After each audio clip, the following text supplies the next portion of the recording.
This is Binod Shankar and you're listening to the Real Finance Mentor podcast from therealfinancementor.com. The Real Finance Mentor is your go-to resource for insight and inspiration on careers in finance, CFA and more. I would think, why this podcast? Well, my goal is to deliver insight and inspiration for your finance career by making it, one, relatable. This is not theoretical stuff. We zero in on the critical, practical issues. Number two, authentic. No bullshit, no sidestepping. The topics, guests, and questions are all from that perspective. And number three, take a chartered accountant and CFA charter holder, add 17 plus years as a corporate warrior, mix in 10 years of entrepreneurship, throw in a decade of full-time CFA training, add speaking, mentoring, cycling, and mountaineering, and that's me. Welcome to the Real Finance Mentor, or as I call it, RFM. Hi everyone, welcome to yet another episode of the Real Finance Mentor podcast, the podcast that delivers insight and inspiration to drive your career. Now, this episode, in stark contrast to most RFM episodes, isn't an interview with another guest. It's a solo episode featuring yours truly, which is what happens when I get hit with some interesting thoughts that I feel I must share with my audience. Let me start by saying that I'm an endurance athlete. What that means specifically is that I'm a hiker, mountaineer, and long-distance cyclist, and I've been doing this for the last almost 14 years now. I have summited 13 mountains across Europe, Africa, Nepal, and India, including 7 5,000 plus meter mountains. The peak list is long, but includes Mount Kilimanjaro in Tanzania at 5,895 meters, the highest in Africa, and the world's highest freestanding mountain, and one of the 7 summits. The list also includes Mount Elbrus in Russia at 5,642 meters, the highest mountain in Europe, and one of the 7 summits. The highest I've ever been to is Mera Peak in Nepal at 6,476 meters. My latest summit success was Kanyaktse 2, which stands 6,250 meters tall in Ladakh, India, and that was in July 2022. Cycling is another passion. It all started with the 102 kilometer long Cape Argus ride in South Africa in March 2008, a non-stop ride that started and ended in Cape Town and took me by vineyards, ostrich farms, quaint little towns, the seaside, up some cliffs, etc., on a weekend when thousands lined the roads to cheer the 35,000 odd road cyclists. I've also cycled from Manali to Leh to Kardungla in India with 22 others. This was a 10-day, 500 kilometer long adventure through freezing mountain passes as high as 5,500 meters above sea level, and through wide flat plains, and camping in tents overnight before starting cycling at 7 a.m. the next day. In 2014, I cycled from Pune to Goa in India, a distance of about 450 kilometers over 5 back-to-back days with about 18 others. This was another tough trip on rolling terrain that ended on the flat and sunny Mandarin beach in Goa. Why am I talking about all this? Why should you be interested? Because it struck me that there are many life and career lessons to learn from adventure. It's not just, at least for me, about the preparation, the big physical effort, the Instagrammable pictures, or the Facebook posts. So from long-distance cycling to hiking to high-altitude mountaineering, here are 12 ways an extended outdoor activity can change your life in no particular order. Number 1, you get a sense of awe and how small you and your problems are. You look at the distant snow-capped peaks and your mind starts operating differently. The majesty of the mountains, forests, valleys, oceans, and rivers strikes you immediately. You think of how many millions of years they have been around. You think of how long before you were born they existed, and how long after you're gone they will still be around. The key thoughts that come to mind are longevity, permanence, infinity. In the context of all this, your mortality becomes glaringly clear, and your problems, both professional and personal, will seem trivial and almost absurd in comparison. Which is probably why some say that many of the contemporary mental illnesses like depression and anxiety is due to a lack of contact with nature, the time spent outside this pervasive concrete jungle that we spend time in, is one effective and sustainable way to get back to reality and hence sanity. At least that's what Johann Hari emphasizes in his insightful book, Lost Connections, which you must read if you get a chance. It does make sense. After all, for hundreds of thousands of years, we wandered as foragers and hunters in the wild, and that's our natural habitat, and that's where we came from. Lesson number 2, you get physically fitter. Sustained endurance activity can burn calories and fat like crazy. So even if you eat a lot, you burn far more than you eat. You also build cardiovascular capacity as the heart and lungs work harder and get stronger. Your muscles and joints get stronger as you move, especially if you're carrying a backpack and you're hiking or mountaineering. Lesson number 3, you breathe in far cleaner air. The air in some cities are not just unhealthy, it's downright dangerous and it can eventually kill you. Homes, vehicles, and industries all emit this life-sucking poisons that we breathe in day out. When you're with nature, it's automatically far away from urban areas. Hence, the air is noticeably, visibly cleaner and purer. It's so pure, your lungs take some time to adjust to this unusually high level of cleanliness because it has been used to polluted air for so long. Lesson number 4, you find out how far you can go mentally and physically. You see, you very rarely face any serious physical challenges in day-to-day life. The maximum is probably climbing 3 flights of stairs because the elevator isn't working temporarily. Hence, you have never known what that magnificent machine called your body is capable of. So in a sense, outdoor activity is spurred by curiosity, which, by the way, is almost always the precursor to passion. You also find out how far you can go in your mind.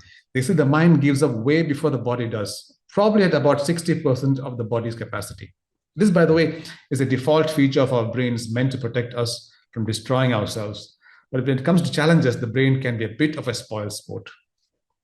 The fascinating question is how far can you successfully manage the mind-body dynamic? I have discovered that you start crossing the boundaries. When you start doing that, the mind is less of a nuisance and you get less of the often irrational fear of the body collapsing or being in any form of danger. This happens when you, through experience, know exactly how much stress your body can take and what it requires to keep it going in a specific environment and for a defined duration. Lesson number 5, you connect to a network of like-minded people. I've been on many hiking, mountaineering, cycling expeditions, and some of my good friends were gained from those experiences. Like during my adventures in Kyrgyzstan in Central Asia in 2014, I tried to climb my first 7,000-meter peak, just Peak Lenin, at 7,129 meters. Now, I badly underestimated the difficulty of alpinism, and I was mentally and physically unprepared and had to turn back at 5,200 meters. Joining me were 2 relative youngsters, David Demarest from San Diego and Cameron Pitti from Melbourne. I instantly nicknamed them David Cameron. They turned back on Lenin as well, just like I did, due to exhaustion after making it to about 6,200 meters at Camp 3. So all of us failed. But the adventure wasn't a total failure because we suffered together and that unexpectedly bonded us despite the differences in age and nationality. Thankfully, David Cameron were a tough, down-to-earth bunch who didn't take themselves too seriously. They also had a terrific sense of humor and they clicked immediately and laughed together during and after the climb. A lot. Cameron visited me in Dubai in 2016. 8 years later, David Cameron and I are still very much in touch, and I hope we climb together again someday. Something similar happened during my grueling 10-day, 500-kilometer mountain biking expedition from Manali to Leh to Kardungla in India in 2013. About 22 of us cycled together through 5 mountain passes, camping at very remote locations at night before cycling again the next morning. It remains the one tough and most bizarre experience of my life. I made some great friends, and we're still in touch with an active WhatsApp group 9 years later. The kind of people you often meet in outdoor activities are usually positive, fit, engaging, adventurous, and helpful. Lesson number 6, you realize what you can control and what you can't. This is especially true in high altitude hiking and mountaineering, where you are in close proximity to and had to confront the unpredictability of nature. Look, there is stuff that you can control. Okay, these are mainly the quantity and quality of your gear, your physical preparation for the climb, like diet, training, sleep, etc. Your mindset, your nutrition on the climb, selection of the right mountain guide, etc., etc. But there's also a lot you can't control, which mainly relate to nature, which can be wildly unpredictable and is always uncontrollable. And it's mostly to do with the weather and the terrain. So you have crevasses, avalanches, high winds, snowfall, dust storms, rock falls, unstable rocks. But it's not all just about the mountains. Even your body behaves unpredictably and uncontrollably at high altitude, especially in its susceptibility to altitude sickness. You can be as fit and as experienced at high altitude as you want, but altitude mountain sickness, also called AMS, can still hit you because it's partly your genes that makes you less or more susceptible to AMS. What all this does is make you very aware that what you plan and what happens can be two very different things. This also takes me neatly to my next point, which is point number 7. You will learn to deal with failure. Now, I've failed on 3 mountains so far. Peak Lenin in Kyrgyzstan 2014, Dhaulagiri 7 in Nepal in 2017, and Zhojongo in Ladakh in 2022. By failure, I mean I didn't make it to the summit. The failure on Peak Lenin was the first, and it's true what they say, you never forget your first. It was also the toughest to handle, especially after spending 4 months training and 3 weeks of precious time away from work in the mountains. But the toughest part for me was the humiliation that came with the awareness that you were not good enough and not as good as you thought you were. It took me weeks to come out of that funk. The second failure on Dhaulagiri 7 was disappointing, but I recovered much faster within a few days. The recovery from the third failure on Zhojongo was even faster. I realized long ago that unlike many sports, failure is an integral part of mountaineering. My friend Maria, for example, failed at Denali twice before making it on the third attempt, a process that took a decade. Many legendary mountaineers, including the man himself, Reinhold Messner, the first human to summit all 14 8,000-meter peaks, and that too without bottled oxygen, have failed several times in the big mountains. If you can't handle failure, you have no business climbing. Yes, it can seem like a massive waste of time, money, and effort, but if it's your passion, then perhaps it's worth it. Failure makes you focus on the value of the journey and who you meet rather than just the destination, i.e., the peak.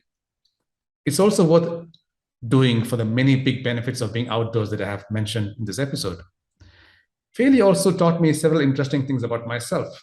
For example, I found that my mind almost always gives up before my body does, and that I do much better with a large supportive team, etc., etc. Lesson number 8, you grasp the criticality of teamwork. You can, of course, cycle alone or climb alone, although the last isn't recommended for safety reasons. I've never climbed or cycled on an expedition alone. And because of that, I discovered the criticality of teams on several of my adventures. Why are teams critical? One is to get inspired. I've been impressed and inspired by some of the people I've met. I've seen many examples of skill, courage, generosity, physical stamina, humility, etc. That has made me think of how much more I could do and how much far I have to go. Another plus is the support. I specifically remember this incident at Mera Peak in Nepal in 2016 on summit night. I almost did not leave my tent for the summit at high camp at 5,800 meters, thanks to a fear of high winds and a worry about a slight fever that seemed to have suddenly developed at 11 p.m. But my tent buddy, Fred Foster, a young 24-year-old from London, cheered me up and reassured me and told me to gulp down some paracetamol. 7 hours later, I was at the summit, which at 6,476 meters remains my highest till date. I cringe when I think about how much my regret would have been had I stayed in that tent. On Kanyachi recently, I was roped my fellow hiker, Shwet Tripathi, and we kept encouraging and guiding each other all the way to the summit, and even back from the peak to the crampon point. Lesson number 9, you have fun. I have a well-developed sense of humor, and I'm so strongly biased that it's actually one of my criteria for making good friends. Humor in the mountains is even more important to keep away the tedium of sitting for countless hours in camps. It's also required to manage the stress that comes with thinking of what lies ahead and to handle the occasional failure. Some of the best times I've had were due to the outrageously and wickedly funny people around me on expeditions. For example, on my 2014 Peak Lynn expedition, the three of us, Cameron Petty, David Demers, and myself, hit it off so well. We laughed so much even after our combined failure on the mountain. At times, it was almost farcical with, for example, the creation by the three of us of the International Marmotology and Tamerlane Foundation, IMTF, where I was the secretary. Marmots, because they are small furry creatures that live in burrows in the mountains, and we kept seeing them. And Tamerlane, aka Timur or Timur, because that genocidal monster came from those parts in Central Asia.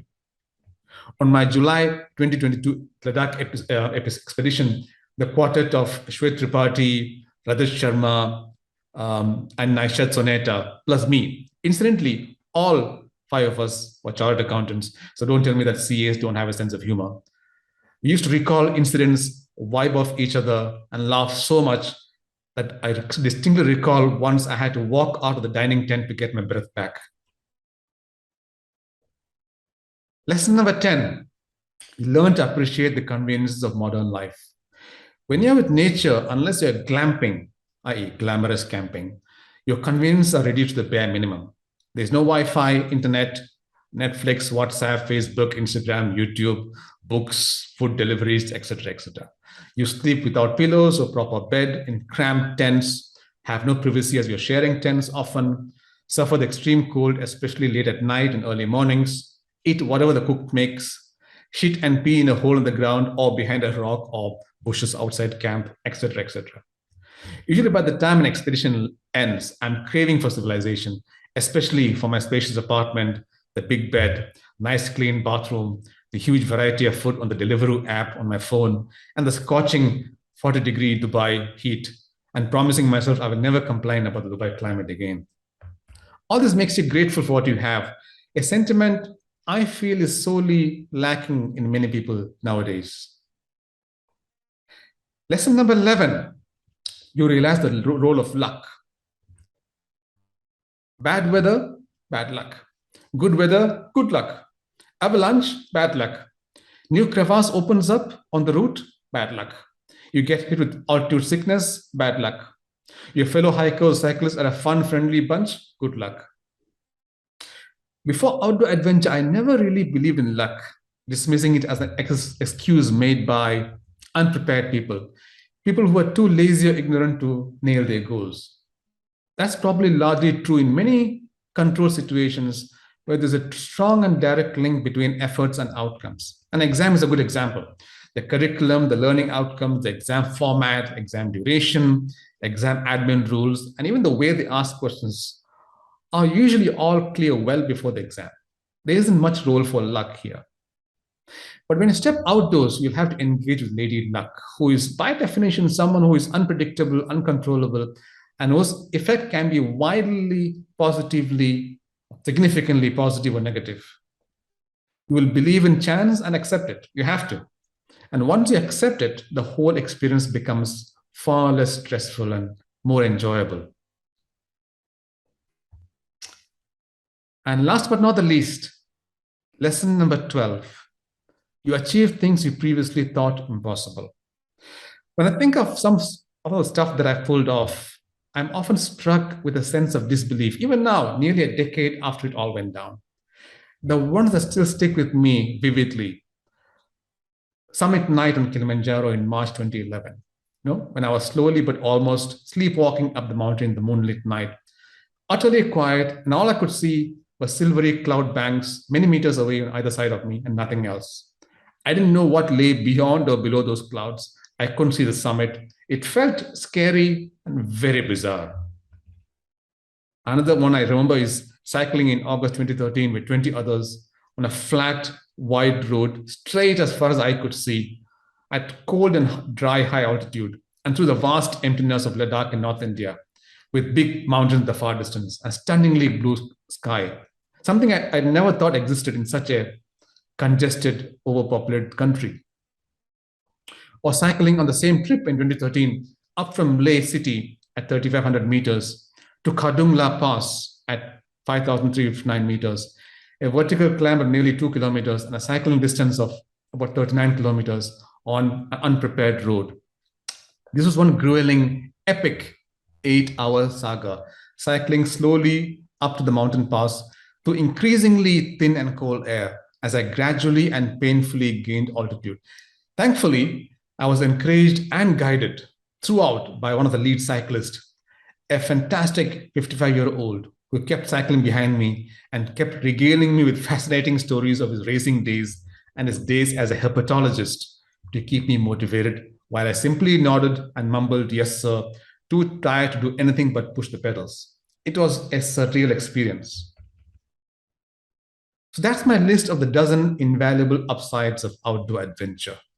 This is 100% based on my experience and what I went through physically, mentally, and emotionally. All of these experiences are unforgettable, and some of these trips are probably even worth repeating. I would advise head for the great outdoors wherever you are, whenever you can. There are hiking, running, cycling, etc. groups in many cities around the world. There are frequent and affordable flights to almost everywhere these days.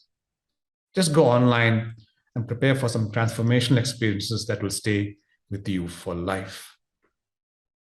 The podcast was brought to you by the Real Finance Mentor. Thank you so much for listening, and I really hope you found it insightful and inspirational. If you did enjoy this episode, please drop us a review and spread the word. And be sure to check out more exclusive content on therealfinancementor.com and my LinkedIn profile, which is Binod Shankar CFA. Let's keep in touch. Just add your name to the mailing list on therealfinancementor.com and we'll tell you about new episodes, plus book reviews, upcoming events, and blogs. Till the next time, onwards and upwards.